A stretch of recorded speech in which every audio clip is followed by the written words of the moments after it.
Halo anak-anak, selamat pagi.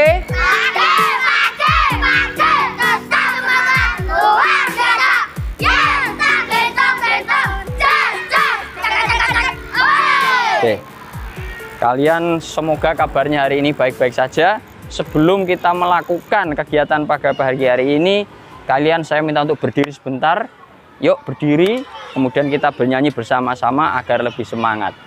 Lagu Sindaga. 1, 2, 3. Sindaga tempat sekolah kita.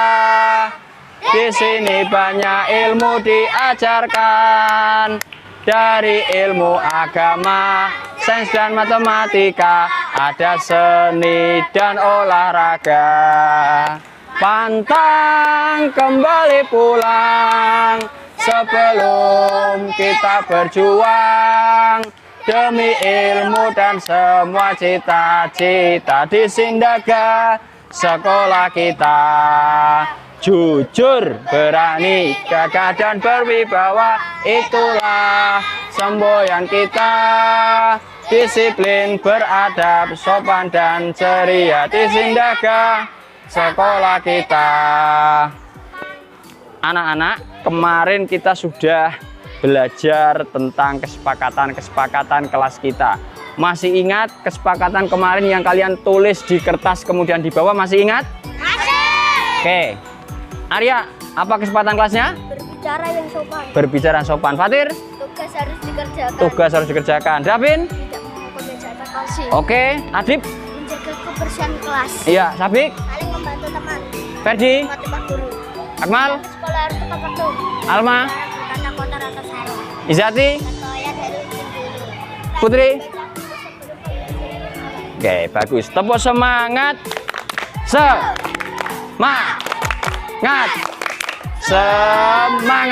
Ah, gintung, jos. Cek. Woi, oke, kalian duduk dulu. Berdiri. 1 kali tepuk semangat. Semangat.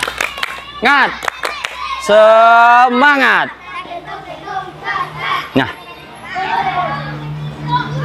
itu tadi adalah beberapa hal yang telah kami lakukan di sekolah yang berkaitan dengan budaya positif di sekolah, kemudian menunjukkan kompetensi sosial emosional, kemudian di situ juga ada visi prakarsa perubahan yang kami usung, yaitu yang berkaitan dengan berbudaya santun di sekolah. Melalui lagu-lagu yang kami modifikasi, kami bersama anak-anak menciptakannya, semoga harapan kami itu tertanam pada diri siswa. Seperti lagu tadi Sindaga, jujur, berani, gagah, berwibawa, kemudian sopan santunnya juga kami tekankan kepada anak. Diharapkan dengan beberapa lagu itu nanti akan membekas pada diri siswa untuk mematuhi kesepakatan kelas, kemudian menjadi budaya positif di sekolah, sehingga kompetensi sosial emosional mereka juga bisa tetap terwujud dan terjaga. Selanjutnya kita akan melakukan pembahasan tentang koneksi antar materi pada modul 2.3, yaitu yang berkaitan dengan coaching sebagai sarana untuk melakukan supervisi akademik. Mari kita bahas lebih detail lagi.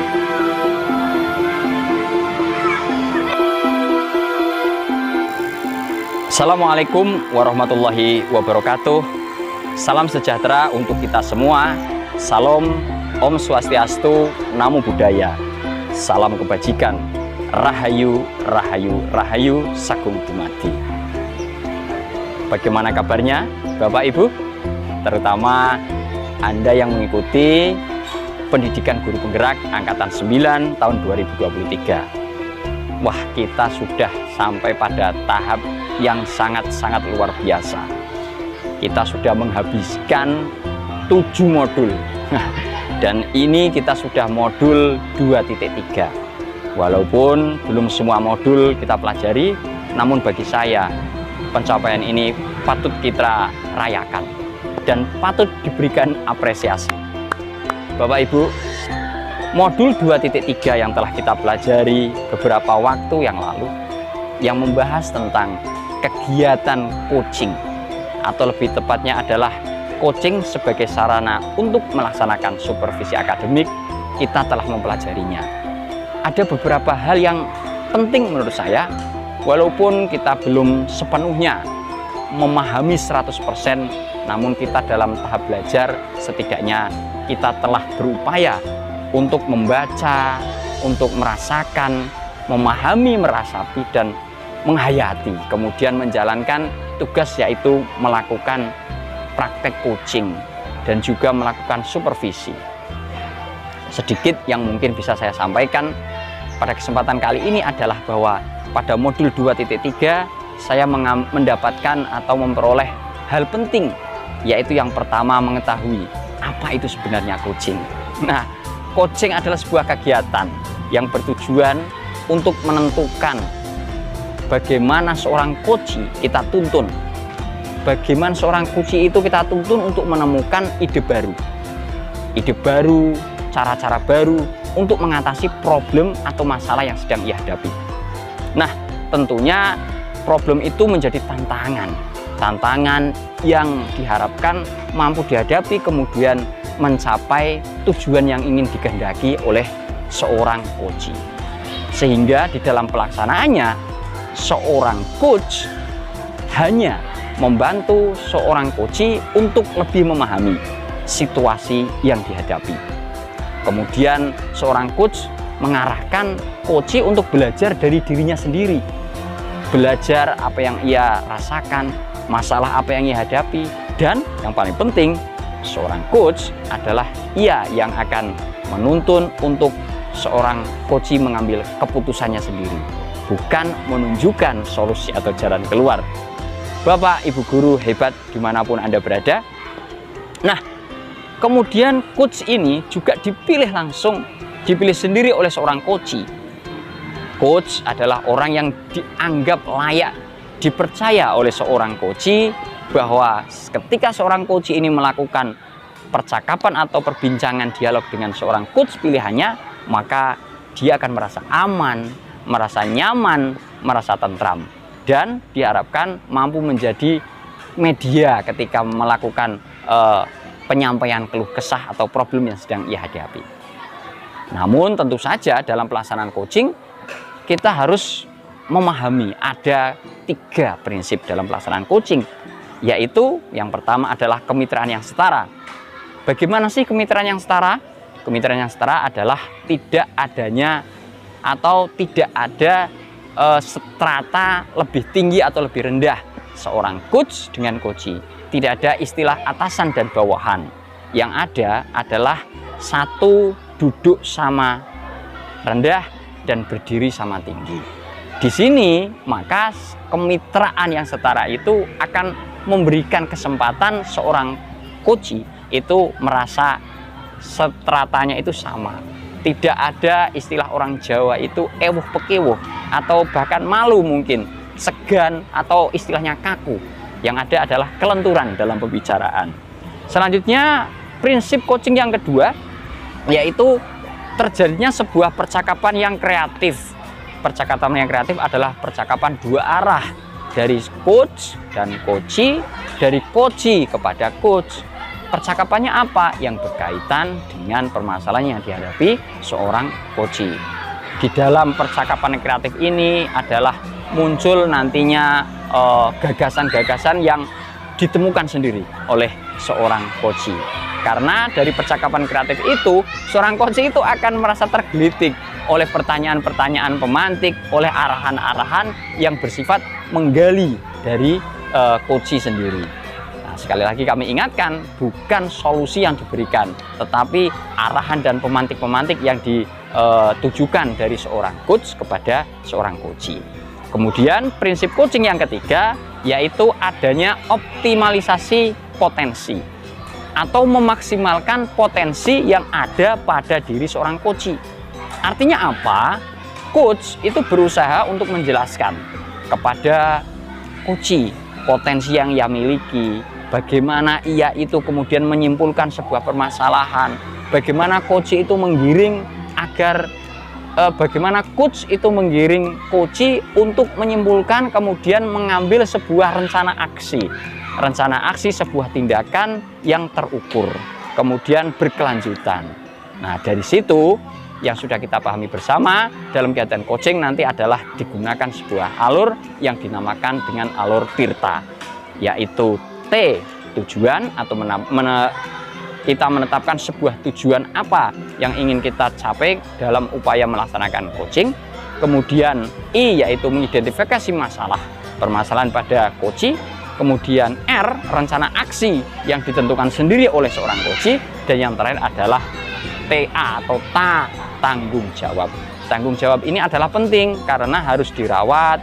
Setelah ada aksi, kemudian ada solusi, harus dirawat secara berkesinambungan sehingga berkelanjutan dan mencapai tujuan baik jangka pendek, menengah maupun jangka panjang.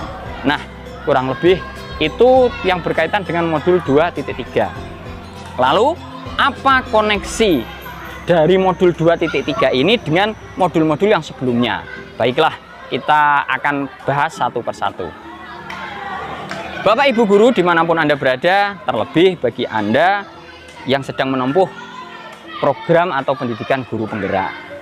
Kita tahu bahwa modul yang telah kita pelajari sejumlah ada 7 dan ini saling berkaitan.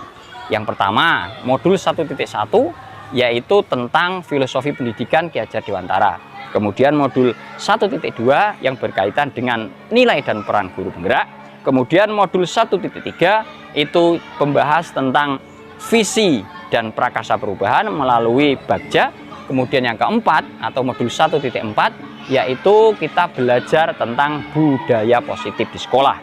Nah, kemudian selanjutnya ada modul 2.1 yaitu modul yang membahas tentang bagaimana memenuhi kebutuhan peserta didik atau murid melalui pembelajaran berdiferensiasi. Dilanjutkan pada modul 2.2 yaitu kita belajar tentang bagaimana itu tentang kompetensi sosial emosional baik peserta didik, murid maupun guru dan warga sekolah. Nah, kemudian yang terakhir baru saja yaitu modul 2.3 yang berkaitan dengan supervisi, yang berkaitan dengan coaching, yang berkaitan dengan coaching sebagai sarana melakukan supervisi akademik. Nah, para Bapak Ibu guru hebat dimanapun Anda berada, pada modul 1.1 jelas kita belajar tentang filosofi pendidikan dari Ki Hajar Dewantara. Ini ada erat kaitannya dengan menuntun. Pendidikan itu menuntun kodrat anak, kodrat alam dan kodrat zaman. Kita tuntun agar mereka mendapatkan kebahagiaan dan keselamatan setinggi-tingginya. Kemudian daripada itu, filosofi KHD juga mengajarkan kita tentang pendidikan dan pengajaran itu bukan hanya yang bersifat pemberian life skill atau keterampilan kecakapan bertahan hidup. Namun kita juga memberikan tentang bagaimana tata krama, norma, kemudian juga yang berkaitan dengan budi pekerti sebagai kebudayaan Nusantara yang hidup, tumbuh dan berkembang di lingkungan masyarakat. Nah, kaitannya antara modul 1.1 dengan modul 1.2 adalah bahwa untuk melaksanakan filosofi KHD tersebut maka perlu dilakukan dengan memahami dan mengamalkan nilai serta peran guru penggerak. Misalnya saja berkolaborasi dengan guru yang lain untuk memenuhi kebutuhan anak, kemudian reflektif, kemudian juga mandiri, kemudian guru juga berpihak kepada anak, dan juga guru berperan di dalam pembelajaran. Nah, untuk filosofi KHD itu bisa terpenuhi melalui kegiatan yaitu pada modul 1.2 yang berkaitan dengan nilai dan peran guru penggerak. Setelah kita memahami nilai peran guru penggerak, maka kita kaitkan dengan modul 1.3 yang berkaitan dengan visi dan prakarsa perubahan.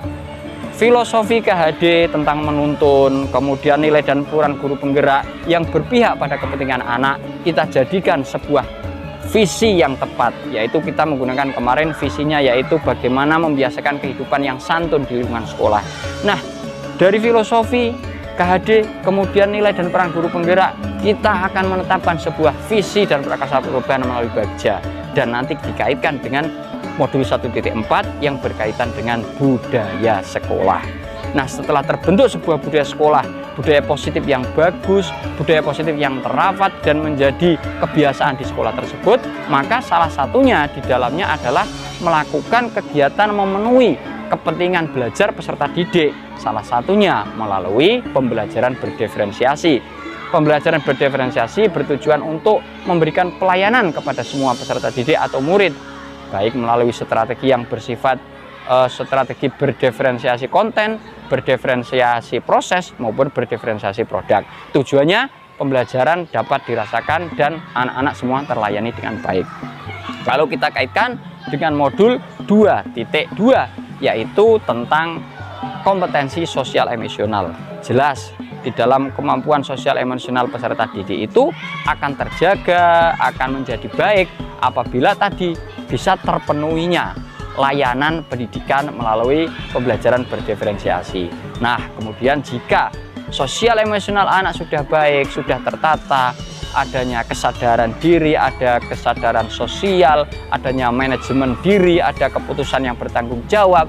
Akhirnya apa? Suasana pembelajaran, kegiatan pendidikan di sekolah dapat berjalan dengan maksimal.